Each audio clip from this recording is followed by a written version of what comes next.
Page 20, My Daydream. Give you a little warm up and stuff at the top. Have fun with that. I want to talk about My Daydream.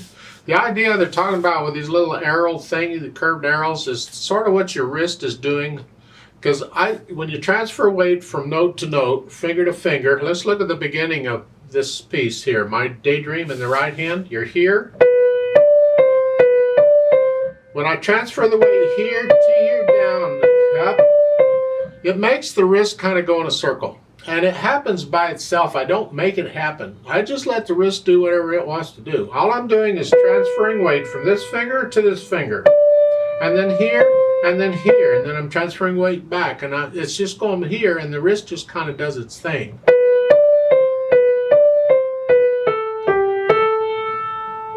And that's all I have to say about that.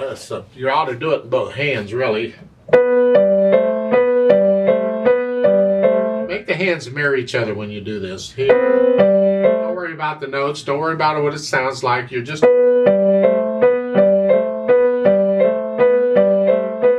Now for My Daydream, 3/4 time, no sharps or flats, but we're up here in this G position.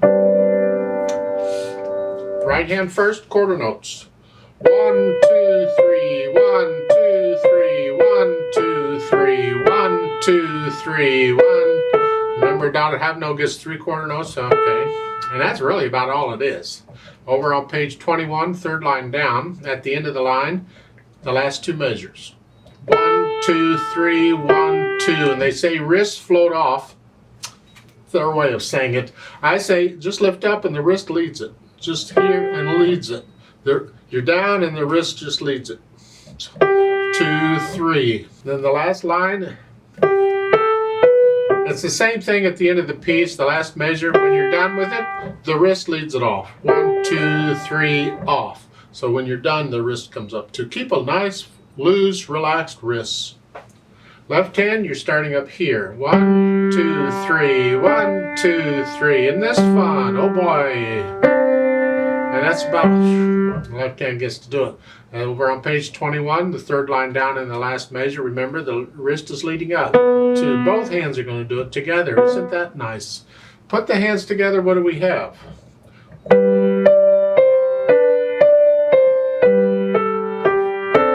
If your wrist doesn't want to move too much, don't worry about it. But don't play with a stiff wrist. Try and relax the wrist and, let it move a little bit if it wants to. Then over on page 21, third line down, again, that last measure, you're 1, 2, off. Now keep in mind the notes on the third line, you're not playing octaves. The left hand's got a B. So be careful. So these hands are not playing octaves here. Watch out. Then in the last line, you're here, but there's a note above it. Both hands ABA. They don't need the higher. ABA. That means you simply take both hands, you move it up an octave. So instead of this G position, you go up to this G position, and you just pretend the notes are there. So you play it up there. All up here. That's what that means. When you see the numbers, the finger numbers at the beginning of the line, they're the 1 with the circle, and then later the left hand gets a 1 with the circle. Remember this book, that's how they indicate when your hand moves. They put a circle around it.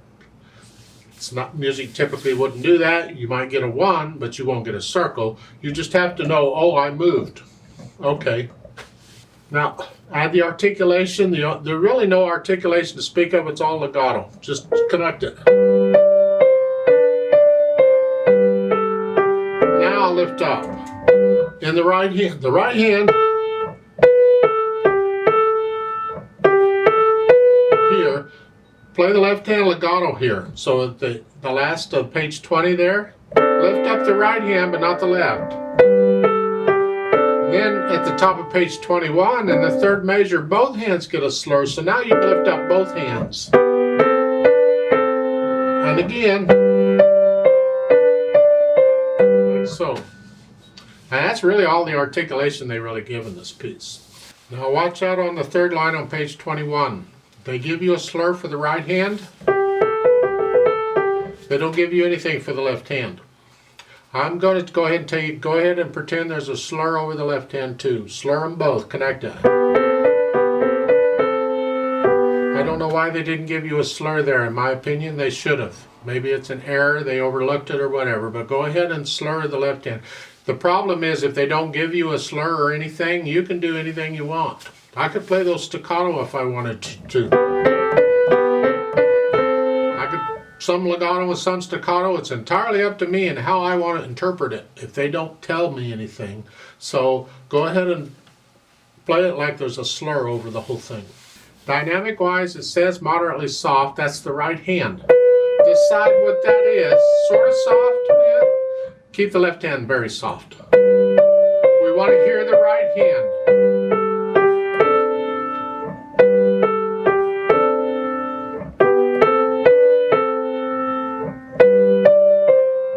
And that's about really, just stay at that level pretty much. You can get a little louder and softer if you feel it, but stay around that moderately soft. And keep the left hand very soft throughout the whole thing. Speed-wise, well, floating along isn't a speed. You're thinking of daydreaming in the clouds and whatever. If you're going to sing it, how fast would you sing it? If you're not going to sing it, you might want to play it a little faster.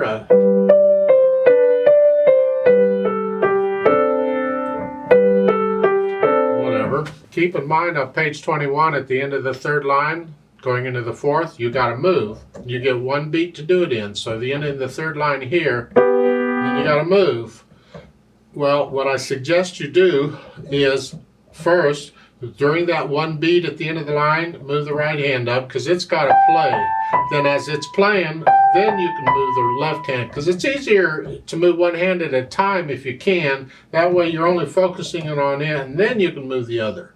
So to the last two measures of the third line on page 21, you're here. Then that rest, move up here, and as you're playing this, then you can move this. There's a retardando there at the end, so you can slow down. They also put in a piano there at the beginning of that line. Well, when you go up on the keyboard, that's going to kind of happen all by itself. You'll get softer. Because as you go up on the keyboard, it's easier to play soft. I mean, the piano will do it for you, pretty much. As you go down on the keyboard, it tends to get louder. I'd like to play this with you slowly to double check the notes and the rhythms. I'm not going to do any dynamics, but the notes and the rhythms and all that. So I'll give us 3 counts. Now let's try it. 1, ready, go. 1,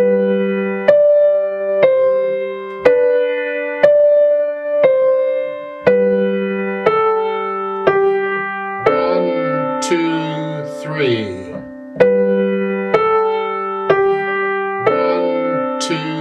3. 1, 2, 3.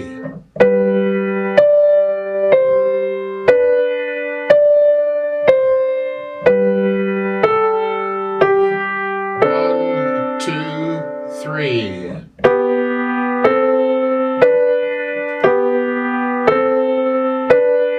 1, 2, 3. 1, 2, rest.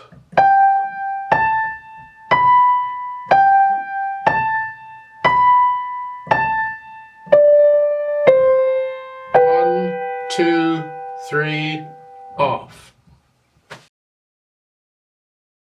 Now there's a duet part at the bottom of page 20. I'd like to play that. Going to speed it up a little bit, so you play what we just played and we'll play it together. I need you to go up an octave again. So instead of here, just pretend middle C goes up an octave and just play it all up here. So play it here. Now when you get to the last part there on page 21 where it wants you to go up another octave, you don't need to go up another octave. You can just go ahead and play it there. Or if you'd rather, go ahead and play it here, that last line. If you want, you don't need to. You can stay right where you are because you're already an octave higher. I'll give us 3 counts. Let's do this. 1, ready, go.